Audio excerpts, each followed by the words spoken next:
Hey everyone, it's Reed, and today we're squeezing in behind the deep freeze to talk about what to do when grid down.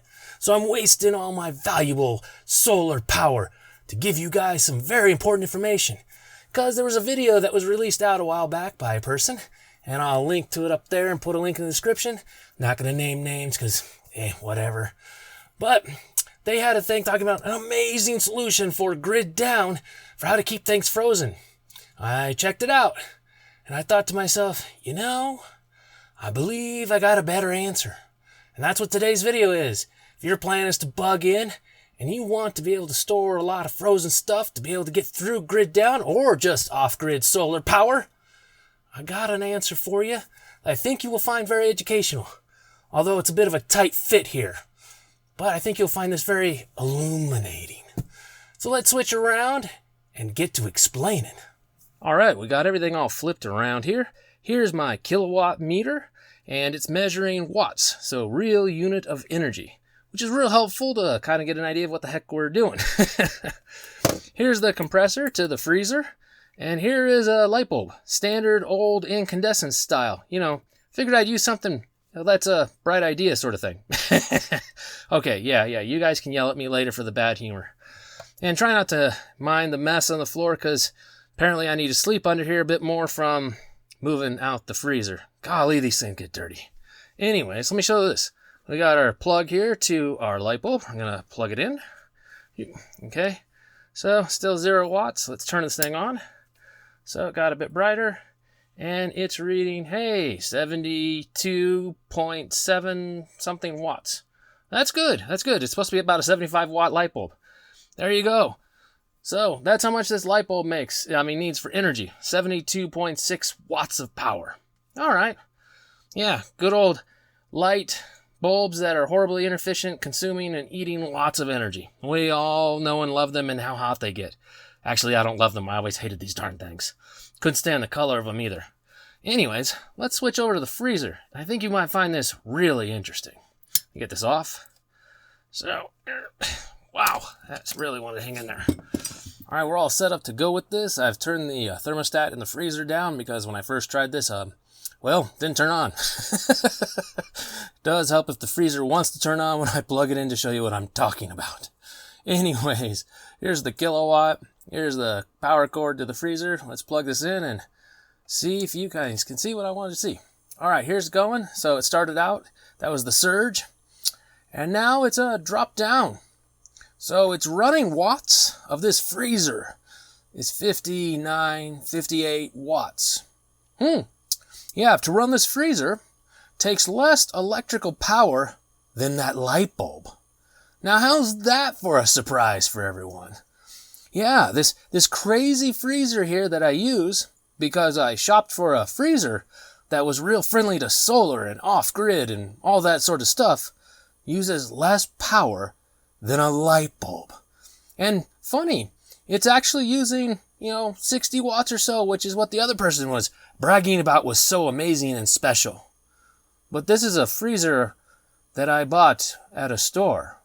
Now what makes this thing so special, and is this some tiny micro freezer? Well, let me give you the tour of this freezer. Here's the compressor, the heart of this freezer that does all the work, gets things cold and keeps things frozen. Very important stuff. Well, one of the things that's really special about this one, see this label? It says right here, R600A. Well, that happens to be the refrigerant this freezer uses. R600A is a very efficiently compressible refrigerant, and it's also a natural refrigerant. In this case, I believe it is butane. These things actually have the equivalent amount of a lighter, like a Bic lighter, of butane in them that acts as the refrigerant. The nice thing about that is butane wonderfully compresses, so the freezer has a running watts less than a light bulb. It uses less energy than a light bulb when it's on and doing its thing.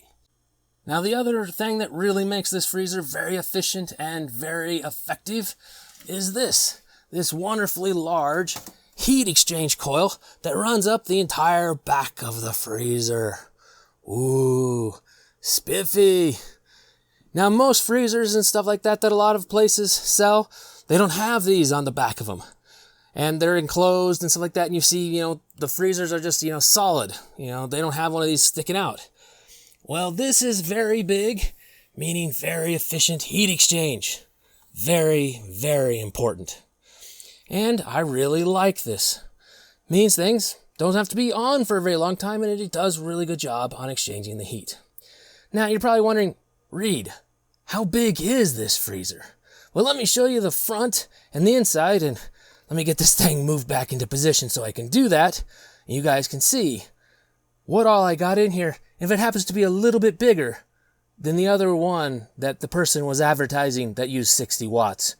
And you can judge for yourself which one you'd rather have, for off-grid, solar, grid down, and everything like that. Now, the other one's great for travel, but if you're planning to bug in and stay put, I think you'll find this one has a little more capacity.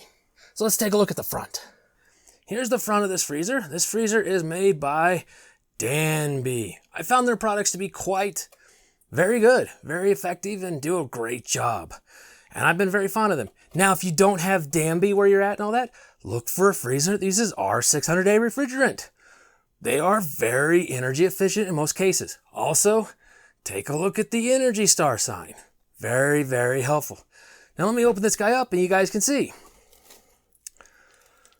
All right, we got pizza, we got tomatillos I still need to process, we got some beef, vegetables, fish, apricots I still need to deal with, we got some cheeses, we got tomatoes, we got all sorts of stuff. Yeah, quite a bit of things in here. It's got a lot more room, in fact. Yeah, and I will throw up the exact specs of this thing at the bottom of the screen so you guys can see exactly what it has. Now, we've been very happy with this freezer. It's worked wonderfully well for us for several years. It runs fine on the solar. It uses very little energy. It does a great job keeping things very nice and frozen for us. And it stands about 5 feet tall. There will be a link to the equivalent model or very similar on Amazon in case you want one. We bought this from Amazon ourselves and it came to our house without any problems. They got it here and it worked out great. So there we go. Now, if you think this might be a better solution for you because it uses less energy than a light bulb and you want to bug in and you need to store a lot of food and stuff like that and you want a very efficient freezer and you want a lot of space to store all your stuff, yeah, I think this one will do a better job. And like I said, R600A is the key to finding energy efficient refrigerator and freezers. Now, R600A is flammable. I will just point that out here. Some people have an issue with the idea of a flammable refrigerant, but it's contained. Just like a Bic lighter is contained. As long as you're not breaking the refrigerant lines and damaging stuff, well, it's not going to be a problem. That's my point on that. I've heard lots of other stories and everything else like that from people about some strange things. I'm going to call them stories. Yeah, I've had this for quite a while now. No issues. And it's not the only R600A appliance I use, and they all work great. I also have an HVAC license. Work with this stuff. Deal with it and stuff like that. It's not a big issue. Like I said, about the amount of fluid a Bic lighter has. If you can imagine how dangerous a Bic lighter is, there you go. But I'll just point it out there if you want to be concerned about flammable things. It's a concern. Not one I'm really concerned with. But I do have fire extinguishers in every room of my house because, well, I prep. There you go. But I wanted to put out a nice video to talk about this, and Integrity and Karma wanted to know some stuff and had some questions about freezer options, and I said, wait, I've got an option for you. Well, here you go. Here is a great option of what you can deal with for freezing stuff, and it has a little more space and uses less power than a light bulb. There you go. Hopefully this is educational. Hopefully it helps. And the next video, I think we'll talk about what if you have an old freezer and you want to make it more solar compatible.